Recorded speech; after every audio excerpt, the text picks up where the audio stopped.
Government wants illegal Venezuelan maps taken down. Mardia to get solar plant. And NRF breaks $1 billion mark.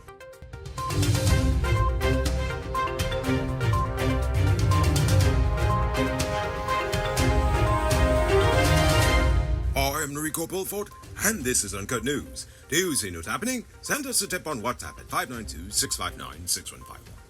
The government is taking a stand against what they describe as a renewed Venezuelan disinformation campaign utilizing Facebook and Twitter to propagate a false narrative regarding the controversy between Guyana and Venezuela over the validity of the 1899 Arbitral Award. Foreign Secretary Robert Pizarro has written to Facebook and Twitter requesting that all illegal maps by Venezuela laying claim to Guyana's territory be removed from their platforms. The 1899 Arbitral Award legally established a land boundary between British Guiana, now Guyana, and Venezuela. However, Venezuela, after more than 60 years of the issuance of the award, contends that it was null and void and renewed the dispute. Thus, Pizarro explained that such propaganda that they are spreading currently can seriously damage relations between the nations and might incite violence against the territory and people of Guyana. If you ask me, it should be considered hate speech. That's why you're not even seeing me feature the map here. On Tuesday, Health Minister Dr. Frank Anthony announced that the government would soon introduce a health screening program within schools nationwide. He noted that the program will look at areas of dental care, eye care, and hearing, as well as several other parameters. His words, parameters. Odd, but sure. The health minister also said the government plans to encourage the formation of school health clubs. He said, with these clubs, we'll be promoting and sort of reinforcing some of the things they've been taught in school about health, so they can live and embrace a healthy lifestyle.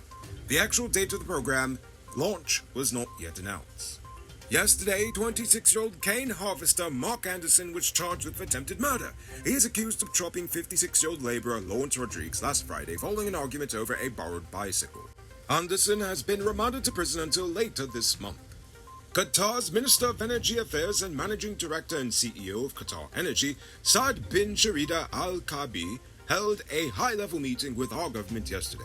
According to the Office of the President, the discussion revolved around potential collaboration between the governments of Guyana and Qatar in the energy, food, infrastructure, and aviation sectors. Last week, a street in South Ozone, Queens, New York was named after a Guyanese woman killed in a hit-and-run accident 2 years ago. Ritwanti Prasad, also known as Auntie Rita, was mowed down by a vehicle that ran the red light off Rockaway Boulevard, not far from Liberty Avenue and Woodhaven Boulevard. Auntie Rita was very popular among Guyanese Hindus, serving several mandirs and volunteering her time at public events. In honor of her memory, community advocates lobbied the New York City Council to codename the streets where she was killed. Meanwhile, the NYPD arrested the driver in September 2021. It might not be robbery season, but the streets are still mean. That's why you need to get security for your home and business through Sheriff Security Service. Sheriff Security offers well-trained guards, armed and unarmed patrol, marine patrol, canine services. These people even are drones. Why? Because your security is their highest priority. You've seen the rest. Now hire the best. Hire Sheriff Security Service today. Now it's time to tell you about Best Buy's Car of the Week. Currently on sale is 2016 Toyota Crown Athlete. It comes with Bluetooth mug rims, new tires, TV, CD, stereo, fog lamps, bar camera, and much, much more. Buy cash for $9.95 million, or pay as low as $1.99 million down with around $170,000 monthly for 5 years, and it is yours. Call or WhatsApp 662-0844 for more info. Visit their showrooms at Lot 171 Peter Street, Queenstown, or Lot 2 Lama Street, and tell them Nuriga sent you for this sweet deal. Over 2,884 residents of Mardia will now benefit from a more reliable and efficient electricity supply with the construction of a new 686 kilowatt turnkey solar farm. Electricity for this community is currently being produced and sold to the residents by Mardia Power and Light Inc. from a 1.5 megawatt diesel generation power plant. However, approximately 67% of the MPL's expenditure is directed to the purchase of fuel, which is transported from Georgetown some 200 kilometers away. So this will clearly save them a lot of money, which should then lead to reduced energy bills for the residents of Mardia. Career Guyanese diplomat Ambassador Keith George has been appointed to serve as Guyana's new High Commissioner to Canada. Ambassador George last served as Guyana's ambassador to Suriname. He has been with the Ministry of Foreign Affairs for the past 30 years and worked in the technical cooperation and political department of the ministry before taking up his post in Suriname. Over in the Essequibo coast, Bunraj Samaru lost control of his fielder wagon this morning, damaging two other vehicles and ending up in a nearby trench in Anna. Samaru said that he was going to collect chicken to sell when the car encountered mechanical issues and he lost control. No injuries were reported. A minibus and another car were damaged during the accident. Suriname's parliament was abuzz yesterday after opposition parliamentarian Melvin Bouva presented an email correspondence between Surinamese Minister of Agriculture, Livestock and Fisheries, Palad Suidan, and Guyana's Agriculture Minister, Zulfikar Mustafa. It is dated December 13th, 2020. The email stated that the Surinamese government would issue fishing licenses to Guyanese fishermen, starting from the 1st of January 2021. The minister also said that he would like to wrap it up within 2 weeks. Worse yet, even though he pretended the whole time that he knew nothing of these promises, the email shows that Sweden offered suggestions to improve the licensing arrangement for Guyanese fishermen in keeping with their Fisheries Act. He was the one who proposed that the government-owned company be made and then appointed as the business partner for Guyanese fishermen and to facilitate the signing of a vessel passing agreement to simplify the process. Now for today's oil update. With roughly 3 months left in the year, Guyana's Natural Resources Fund account has already broken the US $1 billion mark. According to the Bank of Guyana, the balance of the account at the end of September 2022 stood at US $1,051,214,827.86, or $219,178,291,000 Guyana dollars. Interest accumulated totaled over $2 million US dollars.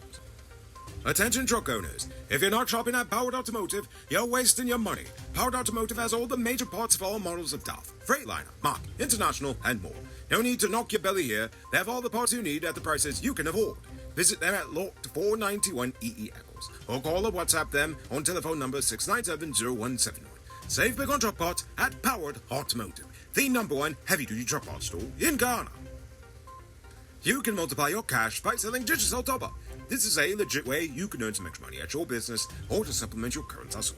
Become a top-up vendor quick and easy by linking with Cellular Plus. Call them on telephone number 685-3109 for more info.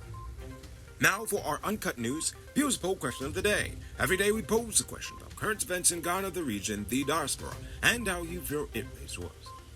Last night I asked if you had any questions for us. Dimitri V asked, what's your unbiased opinion of the other news outlets in Ghana? For example, Kaija News or Guyana Chronicle. I know you pass through a lot of different news, so I'll let you deliver the news on YouTube. Which do you feel is the most credible of the sources that you use? Thank you for this question. I actually really love it.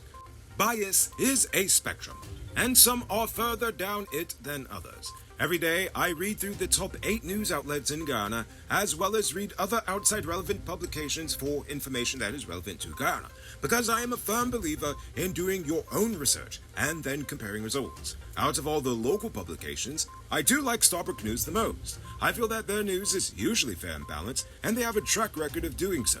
I only wish all their stuff wasn't behind a paywall, but overall they're actually doing pretty well. I also like Kaija News, but when it comes to some of the topics, they have about the accuracy of an 18-year-old machine gunner hopped up on caffeine and cigarettes. Sure, he'll decimate the target, but he'll also hit a lot of other things that weren't supposed to be hit in the process. I do hope I'm not stretching that metaphor too far. Tarifa Wolford said, why they make you so calm in this episode? Bring back the original. Thank you for that, Tarifa. We actually had a blackout yesterday, so I had to get creative with putting together the news. But don't worry, I'm back and loud as ever. And our Seaview Farm says, I'm wondering if there's any way you can cut down on the overload of crime stories. I'm honestly feeling like Guyana's in a really bad place. I watch news from Jamaica, St. Kitts, and Nevis and other Caribbean stations, and their reports have less criminal focus. I mean, no disrespect. Blessings and thank you for what you do. Thank you for your perspective. You are right. News in Ghana does often have a crime focus that can make things seem worse than they actually are. I will also argue that many of those Caribbean nations have less crime, but that's a whole nother conversation. But you also have to consider that Guyana is also quite small, and then the echo chamber effect just exacerbates things when it comes to negativity. Nonetheless, it's honestly depressing, even for me to report on all this stuff so often. So if we all agree on this, then yes, we definitely can feature more positive stories. Thank you all for your questions tonight. I actually love this segment, as it allows me to interact with you all the community of viewers that makes what we do here all worth it. So please stick around for tomorrow's episode, where we'll be making a special announcement for our dedicated community. Now for tonight's question. How do you feel about the government's request to have Venezuela's fake maps taken down? Is it a matter of limiting their freedom of speech over there, or can such rhetoric have larger consequences that can actually hurt more than just feelings? Anyway, I want to know, what do you think? So, think about that question. Tell us in the comments below. If your response is good enough, we just might feature it in our next episode. Anyway, that's all the time we have for tonight, and check us out tomorrow for another. Until then, I'm Rico Bulford saying, good night, folks.